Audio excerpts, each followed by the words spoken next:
Right guys, we are back again with another box. Inside this one we have got something special brewing. I've been asked to make the best X01 I can. So let's rip into this box and see what we've got. Right, let's all do this. Inside the box we have got the instruction manual, the book of knowledge, and we have got some stickers, wheels and tyres, got the body itself or the cage, we've got all the drive mechanisms, so axles and stuff like that. We've got the tools and screws, and what exactly does 132X mean? We've got the push and pull rods, we've got the metal work that goes on the body, and we've got the drive shafts and some of the gears and stuff.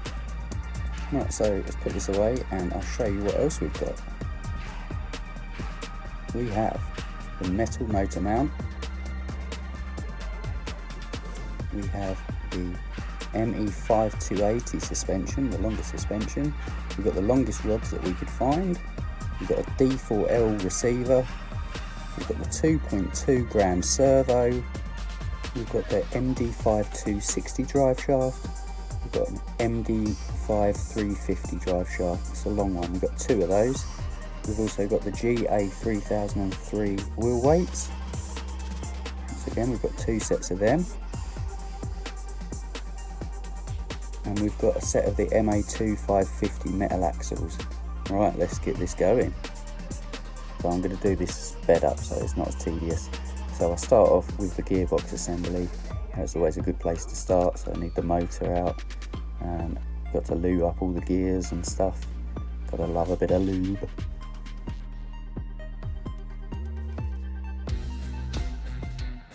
Right, I'll start building the shocks. And first of all, I started making them to the actual specifications that they asked.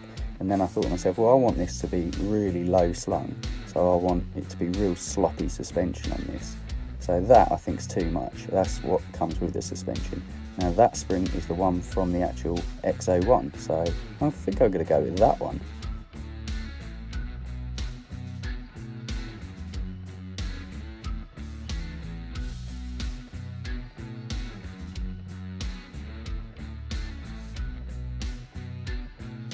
Right, moving on to the drive shafts now. This is the long drive shaft, and basically it comes with a bigger hole in it. I don't know if it's like a 3mm hole or something, 3.3, whereas the standard ones actually come with a smaller hole, which is like a 2.2mm hole. So what I'm going to have to do is strip these down and take the standard end off and put it on the long one.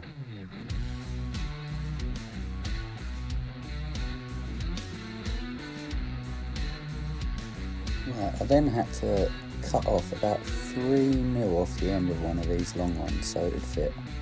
So there you go, it's probably about 3mm, and then file it afterwards so it's all nice. I then get building the MA2550 metal axles.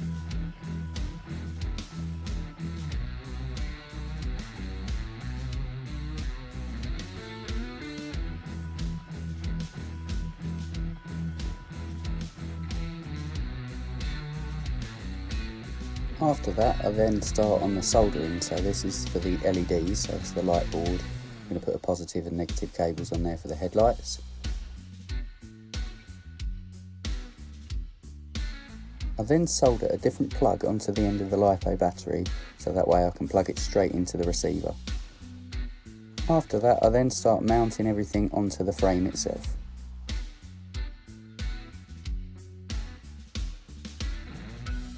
Right, here you can see that I actually take off the case from the receiver to make it a little bit thinner. Right guys, everything is in there. So we've got all the LED boards in there, the receivers in there, the batteries in there, and we've mounted pretty much everything we need to do. We need to start turning this thing into a rolling chassis now. I'm going to tidy up these cables a little bit better as well. So let's see how this goes. Right, it's time to start sizing up these links. Obviously we haven't got a specific length on which size to build these to, so we're going to have to just sort of play it by ear and keep on trying until it looks right. Then I'll start tackling the tyres, wheels and wheel weights. The best way that I found to do this was to put the wheel weight over the wheel itself and then put the foam inside the tyre and then try and stretch the tyre with the foam in it over the wheel and the wheel weight. Right, now the wheels are on, this thing is starting to look the beast. So we have got everything inside of it. We've got the ESC, the battery, the LED controller, all the metal work underneath. Now I don't know if you can see this, but I've actually mounted this rear suspension off of the frame itself, not off of where it's meant to be, because look how low that could sit. That would be awesome to have it sitting like that. We have got some serious articulation on this thing. I mean, look at that. Going with them looser springs, I think it's definitely going to help with this. Keep it nice and glued to the ground. There's the underneath, and you can see what I mean by I've mounted them rods onto the frame itself. And yeah, it still works lovely. It gives us a bit more ground clearance as well. Right, one last thing to do, and that's put all of this metal work on the outside of the cage. That makes it look the bomb.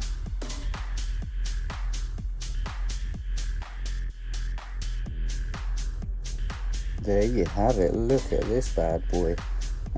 Mounted all of the metal work on there now, and now you can see the LED board that I've mounted just above the motor.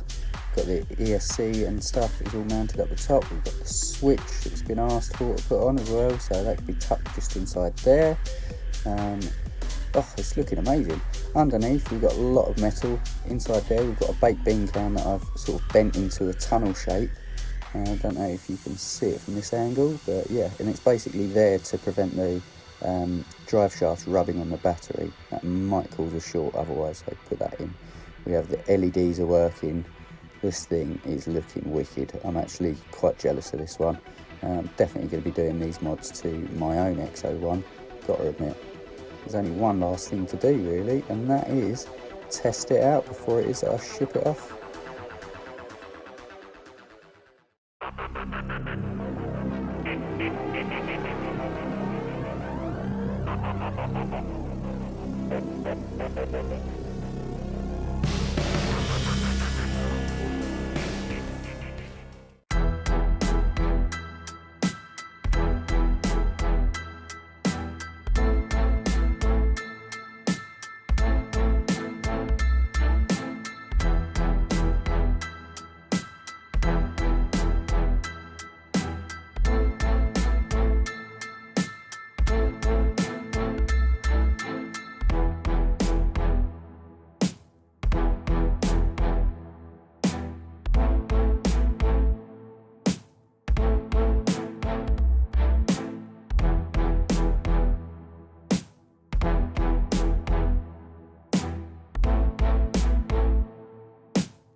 The 32X01, it is awesome.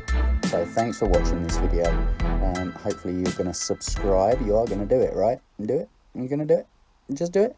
Do it now. Thank you.